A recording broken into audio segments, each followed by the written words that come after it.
You do that is you restructure these programs that help people if they help themselves.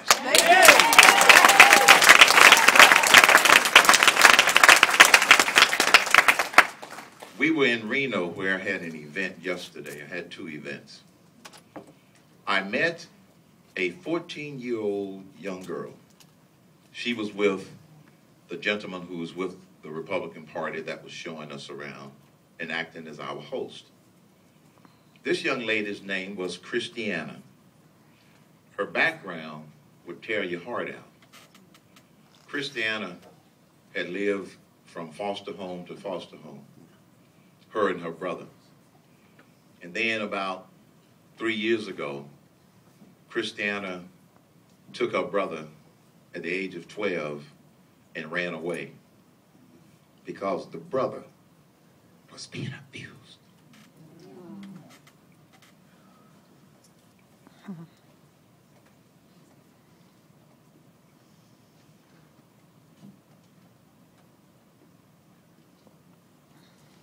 Christiana lived on the streets with her brother for a year.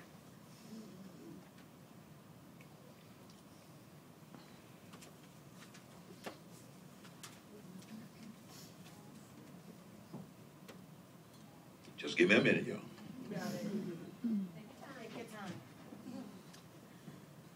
And she was going to her first political event with this gentleman who had been helping her. And I said, why did you want to come to this political speech that I'm about to give? This little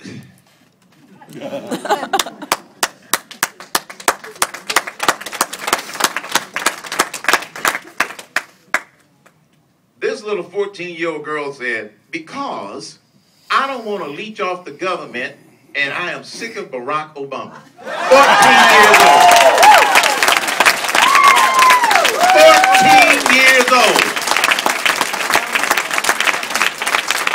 God, where did she learn that? Those were the words out of her mouth. She doesn't want, I said, why do you say you don't want to leech off the government? She said, because I live around that and I see too many people doing that. Wow. Miles of babes. Given the background that she's had, we've got to go from an entitlement society to an empowerment society. Amen. There are some people out there that want to be empowered, yes, and they're not looking for another entitlement. I knew I was going to have a hard time getting through that story. But we've got people all over this country that would rather be empowered than given another entitlement. Yeah.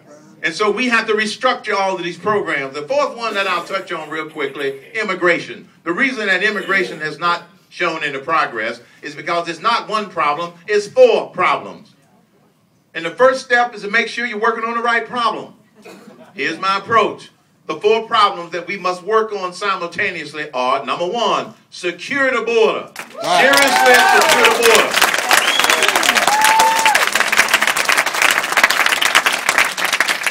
That means a combination of technology, a wall, and soldiers if necessary.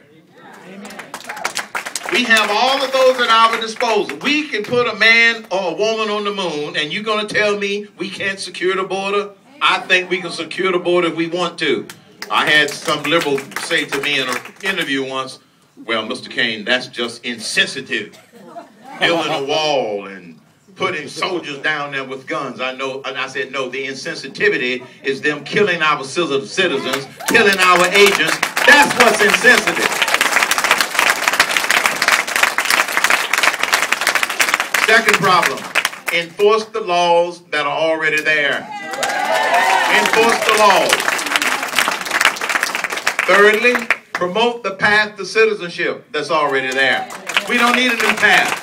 We need to clean up the bureaucracy that we have in ICE. If we clean up the bureaucracy in ICE, guess what? It'll encourage people to come through the front door instead of the back door and the side door. This is how we deal with this problem. And then the fourth problem is, what do you do about the illegals that are already here? No, they are not undocumented citizens. They are illegal. You empower the states to do what the federal government won't do, can't do, and will not do. Empower the states to deal with the illegals in their state. I wouldn't sue Arizona. I'd send them a medal. Send them a medal.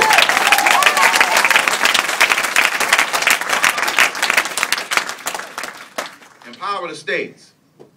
Name one program that's been micromanaged by the federal government that has worked. Time's up. The government is too far away from the problem. They're too far away from the problem on everything. Education, Medicare, Medicaid, you name it. Dealing with the immigration problem. One of my guiding principles is the people closest to the problem are the ones best suited to determine how you solve the problem. That's right. And in most instances, that means the states or it means the citizens. And so, as you can see, my approach to all of these crises is the same because it's not rocket science. But it takes leadership. It takes someone who understands how to put together the right people that share those same philosophies. But even if I put together the greatest team in the world, if I don't have you as my heat, we're not going to get stuff done. That's why I speak to so many groups. That's why we have a bottoms-up ground game with respect to what we're doing relative to this campaign. And the good news is the mainstream media are trying to pretend that I don't exist, but it's not working because my name ID has gone from 21% to 48% in the last 8 weeks.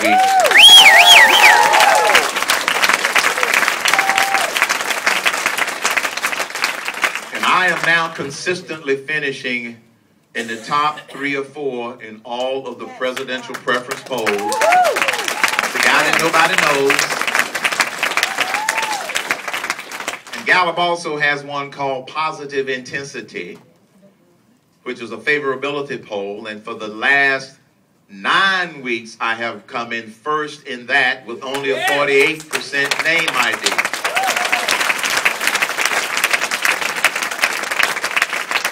I tell you that because there is a phenomenon happening in America, which is a good one. The media is not going to select the next Republican nominee. The people are going to select the next nominee and the next president. The people. And the people in Washington, D.C. don't get it.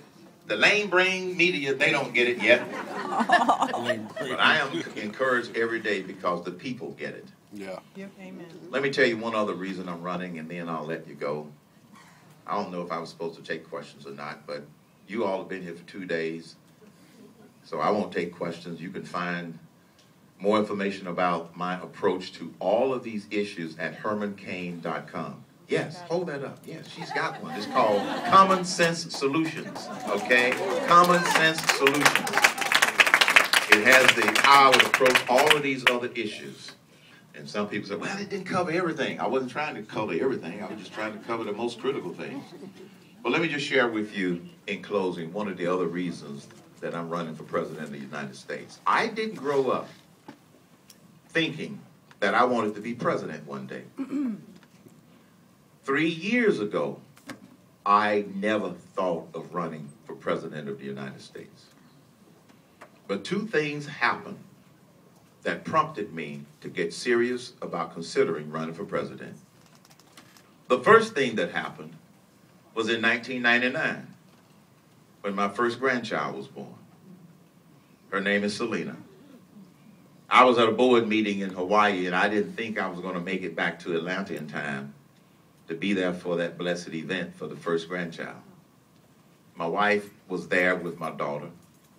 And it took me 3 days to get home because I had other business commitments on the way back.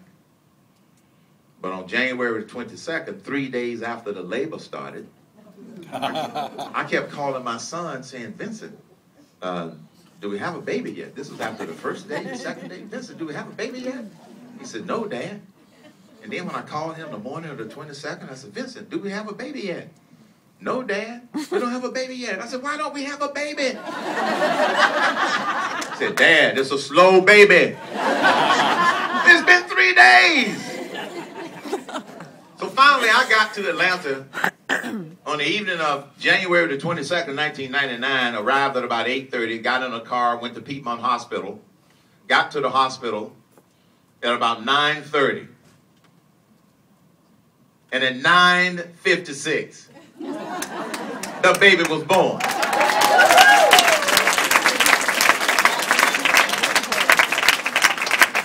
My wife came out of the delivery room with her hands on her hips. Y'all know how y'all can be. With that attitude, look on her face. She didn't even say, hello, honey. Hello, darling. How's the trip? First words out of her mouth. You have a granddaughter. I said, that's great. I said, what's up with the attitude? Is Melanie okay? Yes. Is the baby okay? Yes. What's with the attitude? I've been with this child for 3 days and you show up and the baby is born.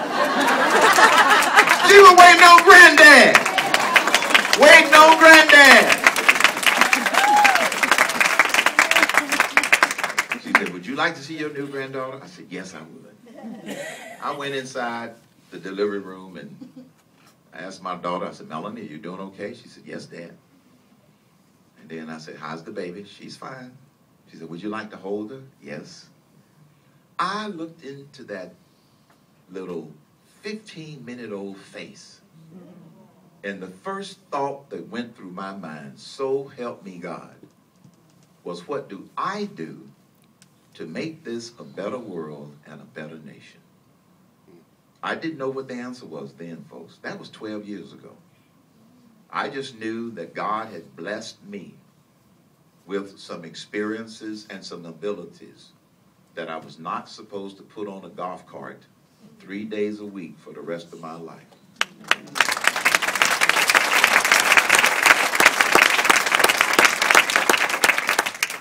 And the message there is we all can do something.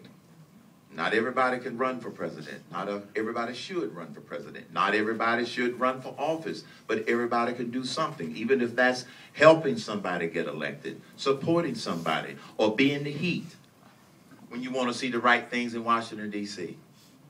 So I didn't know the answer, and that was 12 years ago. And here's the second thing that prompted me to run for president. When Barack Obama took office, and I watched the weakening of America. We are weaker economically. We are weaker militarily. We are weaker as a United States of America because that administration has tried to divide us on race and class warfare. We are weaker relative to energy, and we are weaker relative to foreign policy. I could not sit there and not do what I could do. And because of those two events, and one more that I'll tell you about the next time, is what prompted me to start praying about it. You don't just start thinking about it, you start praying about it. And with a lot of prayer, came to the decision that this is what I could do. And my challenge to you is, do what you can do. I know that many of you already are, but you might have to do a little more. Because the words to the closing song of the 2000 Olympics basically sums it up in challenging us to do what we can do to take this nation back. It says life can be a challenge. Life can seem impossible. It's never easy when there's so much on the line. We've got a lot on the line, folks. The future of this country. But you can make a difference. There's a mission just for you. Just look inside and you will find just what you can do. Do what, and if we all do that, I believe we will. Yeah. Because the founding fathers, they did their job. We must be the defending fathers, not for us, but for all the children and the grandchildren. Amen. God bless you.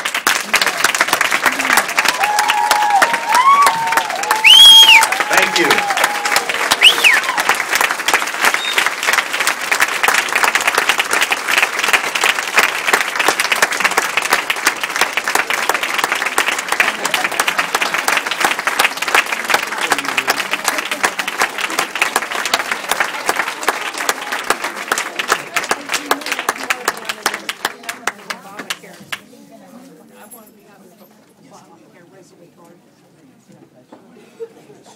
God bless you.